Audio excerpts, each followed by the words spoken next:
संसार में लाखों करोड़ों लोग निवास करते हैं और उनमें से एक से बढ़कर एक बुद्धिमान कलाकार योद्धा हैं। ऐसे में उन सबके बीच में हमारे जैसे सामान्य प्राणी का क्या मूल्य है?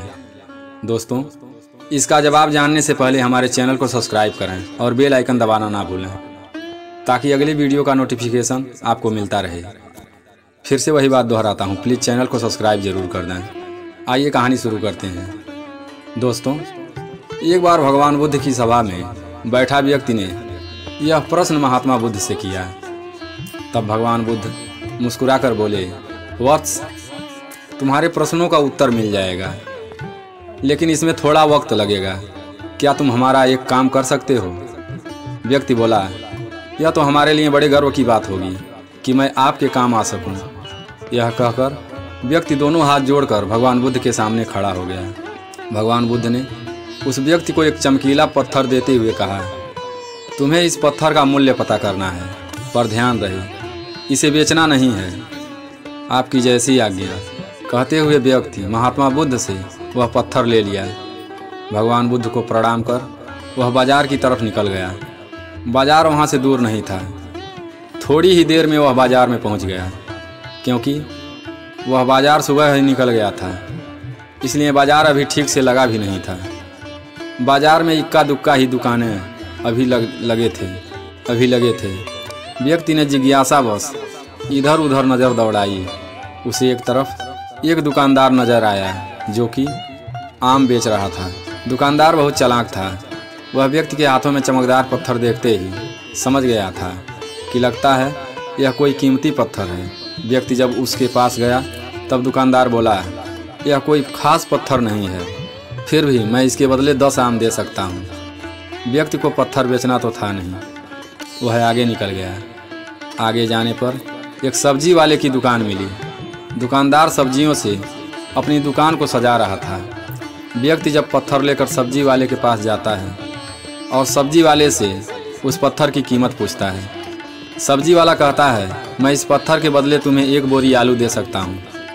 फिर वह व्यक्ति इतना सुनते ही उस सब्जी वाले के दुकान से आगे बढ़ जाता है और फिर वह उस पत्थर को लेकर एक जौहरी की दुकान की तरफ बढ़ जाता है। जौहरी दूर से ही उस व्यक्ति के हाथों में पत्थर देख लिया था और साथ ही साथ उस व्यक्ति का हुलिया भी देखकर यह भी भांप लिया था कि यह कोई गरीब और नादान व्यक्ति है। व्यक्ति को जौहरी के पास पहुंचते ही जौहरी ने उसे प्रणाम किया और बोला, महोदय, मैं आपकी क्या सेवा कर सकता हूँ? व्यक्ति जौहरी की बातों को सुनकर वह भगवान बुद्ध का दिया हुआ पत्थर जौहरी के हाथों में रख देता है और कहता है, इसका मूल्य ज्ञात करना था। जौहरी पत्थर को हाथ में लेते ही समझ गया था यह कोई साधारण पत्थर नहीं है, यह एक बेशकीमती रूबी पत्थर है जो किसी किस्मत वाले को ही मिलता है।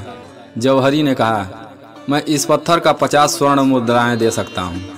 इतना सुनते ही व्यक्ति ने जौहरी के हाथों से पत्थर ले लिया और अपने मुट्ठी में बंद कर लिया और जैसे ही वापस जाने के लिए तैयार होता है तब जौहरी कहता है, मैं तुम्हें इसके बदले में 1000 स्वर्ण मुद्राएं दे सकता हूँ। जैसे ही वह व्यक्ति आगे बढ़ता है, जौहरी बहुत चालाक था। जौहरी व्यक्ति के आगे आकर खड़ा हो जाता है और उस व्यक्ति से हाथ जोड़कर कहता है, तुम यह पत्थर मुझे दे दो, इसके बदले में तुम जितना धन चाहो हमसे ले सकते हो। व्यक्ति को जौहरी की बातों में अब कोई दिलचस्पी नहीं रह गई थी। वह बहुत जल्द अब महात्मा बुद्ध के पास पहुंचना चाहता था, इसलिए वह ना तो रुका और ना ही जौहरी के बातों का जवाब दिया। वह तेजी से महात्मा बुद्ध के आश्रम की ओर चल पड़ा। जौहरी पीछे से आवाज़ लगाता है, अरे यह पत्थर अत्यंत मूल्यवान है, बहुत कीमती है, वह मुझे दे दो। कह रहा हूँ ना, तुम जितना धन चाहोगे मैं उतना दूंगा।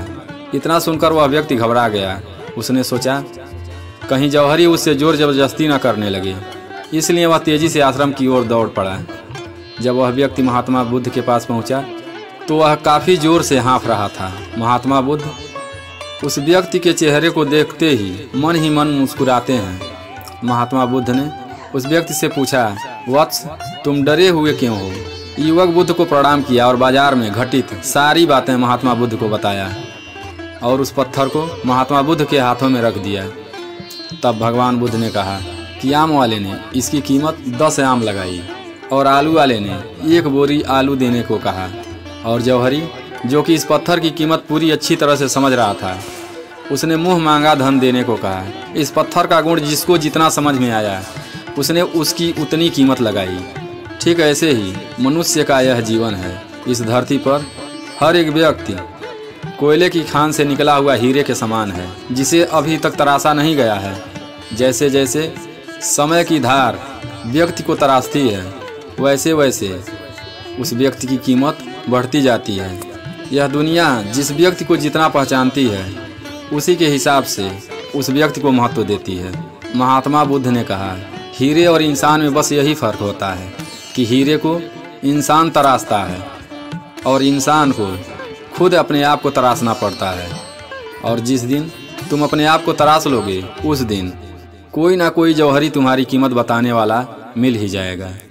दोस्तों, हम अगली कहानी में चेतन और अवचेतन मन के बारे में जानेंगे। दोस्तों, क्या आप जानते हैं कि हमारी 90% समस्याएं केवल मन के दुरुपयोग से पैदा होती हैं। दोस्तों, अगर हम मन की शक्ति को जान लेते हैं, मन की ऊर्जा को जान लेते हैं, तो यह हमारे जीवन को काफ़ी आसान और सरल बना देता है। आज का यह वीडियो पूरा देखने पर आप महसूस करेंगे कि वास्तव में हमारे जीवन को सरल और आसान बनाने के लिए चेतन मन का बहुत बड़ा योगदान होता है। तो सबसे पहले हमें जानना जरूरी होता है कि मन आखिर होता क्या है और इसमें कौन कौन सी शक्तियाँ छुपी होती हैं। मन यानी हमारा मन कंप्यूटर की भाषा में कहें तो एक सॉफ्टवेयर है, और हमारा दिमाग, इसको कंप्यूटर की भाषा में समझा जाए तो यह एक तरह का हार्डवेयर होता है। दिमाग एक भौतिक चीज़ है जिसको हम काट सकते हैं, देख सकते हैं और इसका रिपेयर कर सकते हैं। लेकिन मन एक आंतरिक शक्ति ऊर्जा है जिसको हम देख नहीं सकते, केवल महसूस कर सकते हैं। हमारे जीवन को बेहतर बनाने के लिए सबसे पहले यह आवश्यक हो जाता है कि हम मन को समझें।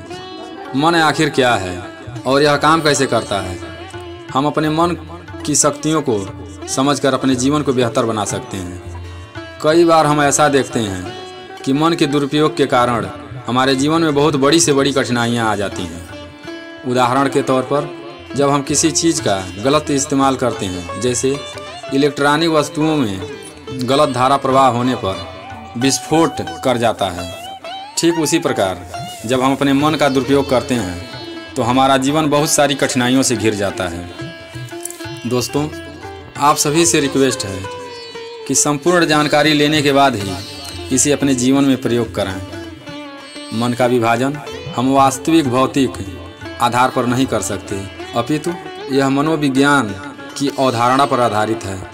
मनुष्य के मन को अलग अलग भागों में बांटा गया है, लेकिन इसके मुख्य 2 भाग होते हैं।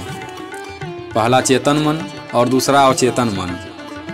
मनोविज्ञान की अवधारणा को समझकर ही हम अपने जीवन में बदलाव ला सकते हैं।